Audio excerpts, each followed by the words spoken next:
du skal sælge dig selv for min skyld, min ven. Det gør du bare for din egen skyld. Du skal ikke sige det for vores skyld. Du gør det kun for din egen skyld. Har du glemt, hvor du kommer fra, eller hvad? Har du glemt, hvem der har været der fra dig? Det her det er et klip fra den helt nye danske film Ægte Vare. Den har premiere i morgen i landets biografer og er en film om venskab og loyalitet. Om 4 drenge, der er opvokset sammen i Brøndby Strands ghetto, og alle drømmer om det helt store musikalske gennembrud. Nu kan jeg sige godmorgen og velkommen til alle hovedpersonerne omkring denne her film. Først filmens hovedpersoner, skuespillerne Kian, Ali, Benny og Liam. Velkommen til jer. Også godmorgen og velkommen til dig, Fenar Ahmad. Du er instruktør. Allerførst, jeg ved godt, drenge, det er meget tidligt for jer det her. Er det ikke det? Jo, lidt for tidligt. I står ikke normalt så tidligt op? Nej, man. Først om et par timer, man. Er I så friske nok? Det går lige. Og det er godt. Der har jeg blevet hældt lidt kaffe i jer. Fenar, lad os starte med dig. Det er jo dig, der ligesom er instruktør på denne her film. Jeg sagde før, at den handler om venskab og loyalitet, men hvad er filmens handling i Ægte Vare egentlig ellers? Det handler om nogen, der laver musik i et ikke så kunstnerisk miljø og brænder igennem med det. Og så handler den også om at følge din drøm og være tro mod dine rødder samtidig. Ikke? Og så handler den om Michael, der forfølger sin drøm samtidig med, at han har sine venner, som han også laver musik med. Og den splittelse. Hvad er det for noget omkring venskabet, som du godt har kunne tænke dig ligesom at illustrere igennem filmen Ægte Vare? Det er ligesom det vigtigste i ens ungdom. Det er de venner, man får på en eller anden måde. Ikke? Det er også dem, der er med til at forme en, og det er også dem, der nogle gange kan være dårlig indflydelse for nogen. Og normalt, når man laver sådan en film og skal caste dem, der skal være skuespillere, så som instruktør, så indkalder man til en casting og finder ud af, hvem passer ligesom på de forskellige roller. Men det har foregået på en lidt anden måde med de drenge, der står ved siden af dig her i Ægte Vare. Vi skal lige kigge på en musikvideo, som du har lavet, Kian, tilbage i 2010. Jeg skal lige prøve at se, fordi den har noget med, hvordan du fandt skuespillerne at gøre. VUC spiller højere end de fleste og kroger historisk, spiller hvad du har set. Klap hesten, hester mig festen, snak om du midt, holder væk, knæk lægten, kom og tjek den. For mængden du siger holder ikke i længden, selv 5.000 piger, de går ikke til den. De fortsætter med at flække på, tænder sikkert tænker på gemmer, begraver til skoven. Du så denne her video, som Kian, eller som han hedder, når han er musiker, Gilly har lavet. Hvad var det, du tænkte, da du så den her musikvideo, Fenar? Jeg synes bare, det var et godt vers, og jeg synes, der var en energi og en ærlighed i det, som jeg ikke synes, jeg fandt så mange andre steder. Ja. Og så tænkte du faktisk, at vi skal bruge nogle af de her drenge fra den her musikvideo til en film? Nej, jeg tænkte bare, at man kunne lave en film om en, jeg vil gerne lave en film om en ung person, som havde en drøm, som havde også et talent måske, og så prøve at lave en fiktiv fortælling omkring det talent. Ja. Og derfor så tænkte jeg, hvis Kian han kan rap, og han er god til det, sådan. Så tænkte jeg at bygge filmen udenom ham. Så faldt valget på dig, Kian. Hvad tænkte du, da Fenar han ringede og spurgte dig? Kunne du tænke dig at spille hovedrollen i en film? Lige i starten, der havde jeg sgu ikke rigtig lyst til det. Men, hvorfor? Det var bare lige lidt for meget sådan der... Altså, lige lidt for meget ansigt ud af det, synes jeg.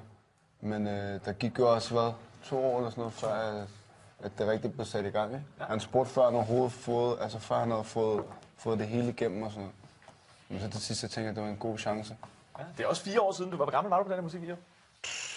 16-17 år, tror jeg. Du er også meget ung, så du ventede også lige til Kian måske? Nej, det tog bare lang tid at få penge til at lave filmen. Man skulle gå ind på Filminstituttet og sige, at jeg vil lave en film uden ikke med skuespillere, men med nogen og om rapmusik. Og forresten så hedder hans nummer Fissehul. Det var lidt svært at...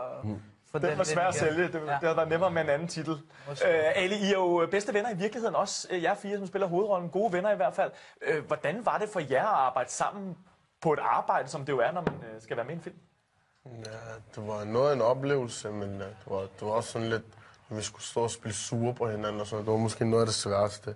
Sådan der. Men ellers så tror jeg, det gik meget smooth. Ja. Benny, hvordan gjorde I sådan, uden at det blev sådan, gik op i hat og briller og fis og ballade? Det er så svært, for eksempel, vi laver musik i forvejen. Ja. Så vi har haft BOC som gruppe, også sammen med Casey, og nu kører vi Molotov Movement. Også stadig så vi laver musik sammen, forstår du, vi kender alle sammen hinanden, forstår du? Så det er bare sådan, du ved, easy. Men der må have været nogle udfordringer lige ved, man ligesom har arbejdet sammen med nogle af sine bedste venner. Man står der og skal være seriøs, som Ali siger, måske skal ud på hinanden i en scene eller noget lignende. Ja, men lige i vores tilfælde synes jeg faktisk, det har været en fordel, fordi som sagt, der er ingen af os, der er skuespiller eller gået i skuespillerskolen, så det var meget rart, at vi var venner og kendte hinanden i forvejen. Og vi har været oppe og skændes før, og du ved, været oppe og diskutere, så vi ved godt, hvordan vi skal reagere. Så det var meget naturligt? Det var en fordel, synes jeg, lige i det her tilfælde. Vi prøvede at lade være med at forestille os så meget, men gøre tingene i virkeligheden. Og i virkeligheden har du 4 rigtige venner, der spiller venner på film.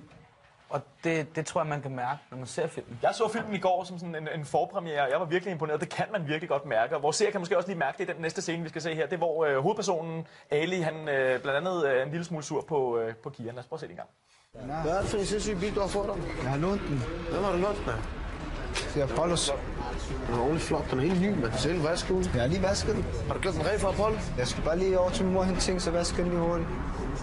Jeg skal til at aflevere den lidt. Wallah, hvad skal jeg sige til dig, mand? Hvad skal du også have underbukser nu, Det er hele dagen. Jeg synes, man skal gå og vaske den selv. Færdig.